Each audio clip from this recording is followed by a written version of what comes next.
Bangla medium ধারাবাহিকের নতুন পর্বে দেখা যায় সোহানার ভুল ভাঙিয়ে রাজদীপের কাছে ফিরিয়ে দিল ইন্দিরা।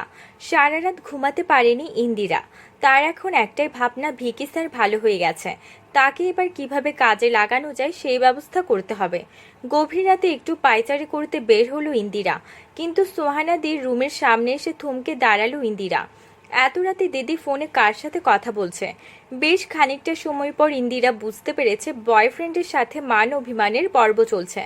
একটু পরে ইন্দিরা এটাও নিশ্চিত হয় যে দিদি এখন রাজদীপ দার সাথে কথা বলছে। বেশ কয়েকবার রাজদীপকে হুমকিও দিল সুহানাদি। ইন্দিরা বুঝতে পারল কেন রাজদীপ দা আর সুহানা দিদির এই দ্বন্দ্ব। সাহস করে দিদির রুমে ঢুকে পড়ে ইন্দিরা। ইন্দিরাকে দেখে চমকে উঠে সুহানা। প্রথমে উত্তেজিত হলেও পরে ইন্দিরার কথা শুনে ধীরে ধীরে সুর নরম হয়ে যায় সুহানার। ইন্দিরাও সুযোগ পেয়ে রাজদীপকে নিয়ে কথা বলা শুরু করে। গল্প যেন আর থামছেই না।